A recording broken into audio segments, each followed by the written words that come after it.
Detroit activists swarmed a smoke shop on the city's east side tonight in a pressure move to shut down businesses they say are selling to minors. This is the second smoke and vape shop to be targeted by community activists in what they call a day of outrage. Thanks for joining us. I'm Kimberly Gill. I'm Devin Skillian. Mara McDonald live on the city's east side tonight near 7 Mile and Van Dyke. Mara, these same activists have used similar tactics to target gas stations too, right?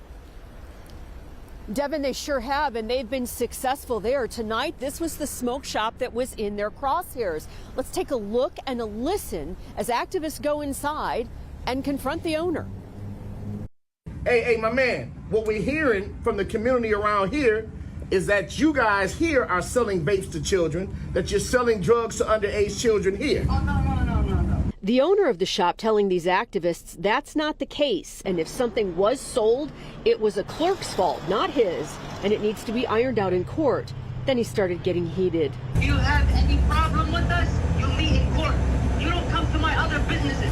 And that's like coming to my house. We are exercising our rights. What you gonna do? What you gonna shoot us? This is the second smoke shop under the same ownership these activists have targeted, and that includes the president of the Detroit School Board. It's being marketed and targeted towards young people. Enough is enough. A student cannot learn if they are under the influence of a drug substance. It's that simple, and we are seeing evidence of that in our schools each and every day. Police are already handling a complaint over selling to minors at another smoke shop in this group.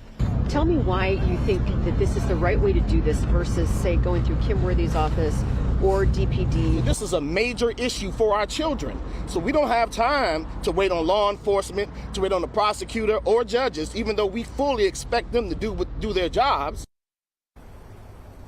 Back here live, this is a pressure move, pure and simple. This group has already successfully gotten another smoke shop in this same ownership group actually shut down. Now, this one is open tonight, but I'll tell you, the police have been out here. We're live on Detroit's east side. I'm Mara McDonald, Local 4. How about it? All right, Mara.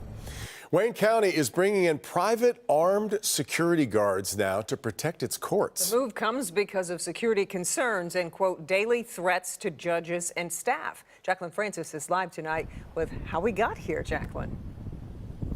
We're here at the Frank Murphy Hall of Justice downtown where they handle criminal cases, somewhere you don't want to scrimp on security. But lately, due to staffing shortages at the Wayne County Sheriff's Office, security guards have been hard to come by, which is why the county is now bringing in outside help.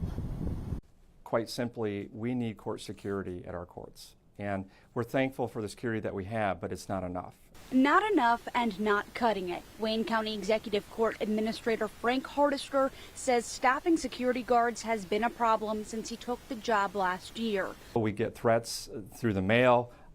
Letters are sent to our judges at their personal addresses. We get bomb scares. We have assaults that happen. While the threats keep coming, the staffing levels have taken a nosedive.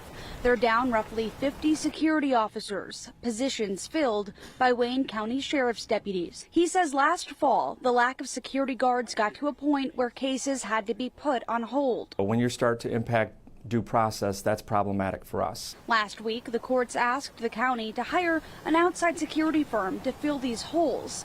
The sheriff's union didn't like that one bit, saying, quote, "Our union views the entire situation and how it's being carried out as union busting." County commissioners approved the nearly $5 million one-year private security contract as a sort of Band-Aid while the sheriff's office continues its recruiting efforts. And I think one of the commissioners said it best. I mean, it's a difficult situation. You're damned if you do, damned if you don't, but they have to do something. So despite that pushback, the county did go ahead and they hired that private security firm. 17 of its officers will begin on Tuesday, and about 40 more will begin soon after that. Reporting live downtown, Jacqueline Francis, Local 4. Yeah. Okay, Jacqueline, thank you. New at 11, a Republican state lawmaker facing criticism for claiming illegal invaders touched down at Detroit Metro Airport. In a tweet posted yesterday, Matt Maddox said, quote, "Happening right now, 3 buses just loaded up with illegal invaders at Detroit Metro. Anyone have any idea where they're headed with their police escort?" End of quote. It turns out the Wayne County Airport Authority says the buses were carrying members of the basketball teams in town for the NCAA Sweet 16 tournament games, which get underway tomorrow night at Little Caesars Arena. Maddock is among the most conservative members in the Michigan legislature. His wife, one of 15 Republicans charged for acting as fake electors for then President Donald Trump in 2020. There she is, Michonne Maddock. The Biden administration announced $60 million for emergency work after the collapse of Baltimore's Francis Scott Key's Bridge. The NTSB is analyzing the ship's onboard data for clues about the collision. The pilot ordered crews to drop the anchor and called for tugs at 1:27 a.m., telling officials the boat had lost power and was headed toward the bridge. Just 2 minutes later, the massive cargo ship crashed into that bridge. The bodies of 2 construction workers have been recovered, while 4 others remain missing and are presumed dead. DTE is going to the state to ask for approval for a rate hike that could come as early as next year. Proposed rate increase request for $456 million. If approved, it would cost customers an average of $11 more per month beginning in January of next year. DTE says the money would improve overall service and fund smarter tech projects that will help them narrow down areas without power.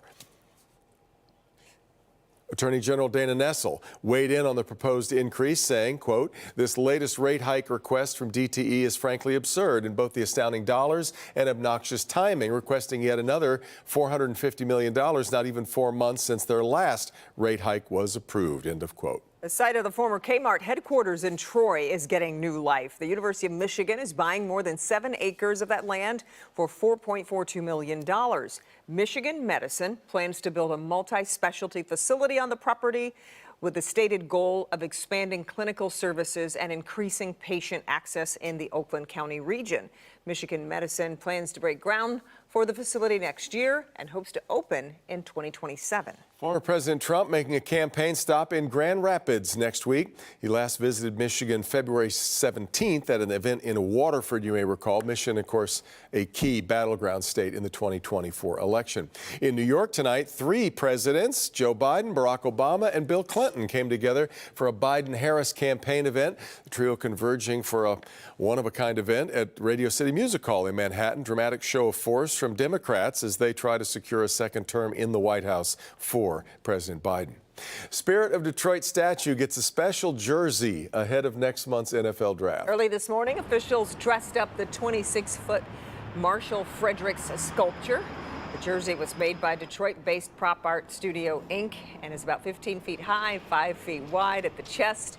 The NFL draft is April 25th through the 27th.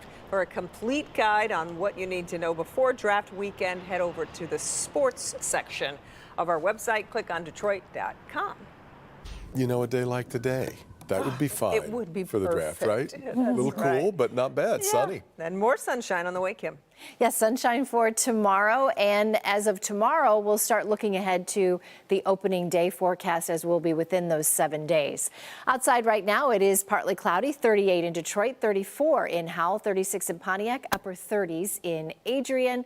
Cool spot tonight out in Lansing where it's 32, 31 in Jackson and also in Ann Arbor, but staying in the upper 30s to low 40s on the east side. Tomorrow starts out cold, just like today, 29 degrees, but we'll also get sunshine throughout the entire day, just like we did today. Winds will not be as strong, so it will feel even warmer than today. The temp's going to be about 2 or 3 degrees warmer, but it will feel quite a bit warmer because the winds won't be as strong. They'll be out of the west-northwest at 5 to 10. Again, that high tops out right where it should be for this time of year at 52 degrees. We do expect some rain for Saturday. It will clear out for Easter Sunday, but coming up in the forecast, we'll talk about the timing of that rain and how it could affect your weekend plans.